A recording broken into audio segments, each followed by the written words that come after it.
இதை பற்றிலாம் திரும்ப திரும்ப வீடியோ போடுறதுக்கு எனக்கே ஒரு மாதிரி எரிச்சலாக இருக்குது. பட் நம்ம போட்டு தான் ஆகணும், சொல்லி தான் ஆகணும். என்னன்னா இன்னைக்கு நம்மளோட லைஃபே ரியல் லைஃப் கிடையாது, எல்லாமே ஆர்டிஃபிஷியல் லைஃபாக இருக்குது. முன்னாடிலாம் நன்னாரி சர்பத் குடிச்சிருப்போம், அதில் கொஞ்சமாவது அந்த நன்னாரி சாறு அப்படின்றது சேரும். ஆனால் இப்போ வரக்கூடிய எந்த விதமான சர்பத்துலையும் அதோட ஒரிஜினல் சாறு சேர்றது கிடையாது.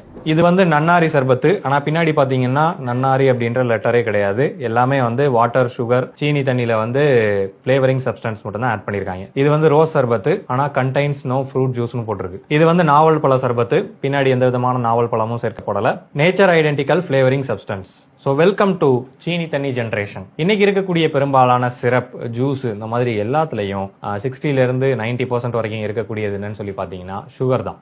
அதுக்காக இதெல்லாம் குடிக்க கூடாதுன்னு அப்படின்னு நான் சொல்ல முடியாது. இது எல்லாமே உணவுப் பொருட்கள் தான், FSSAI லைசன்ஸோட நமக்கு கிடைக்குது. ஆனா நம்ம அடிப்படையா ஒரு விஷயம் நம்புறோம் இல்லையா, நன்னாரி சர்பத்னா அதுல நன்னாரி கலந்துருக்கும் அப்படின்னு ஒரு நம்பிக்கை இருக்கு இல்லையா, அது எல்லாமே பொய். பட் இதெல்லாம் நம்மளோட லைஃப்ல இருந்து தவிர்க்க முடியாது, இருந்துட்டு தான் இருக்க போது. நம்மளும் அதை தெரிஞ்சோ தெரியாமலோ குடிச்சிட்டு தான் இருக்க போறோம். பட் நீங்க குடிக்கும் போது அதை ஒரு லிமிட்டட்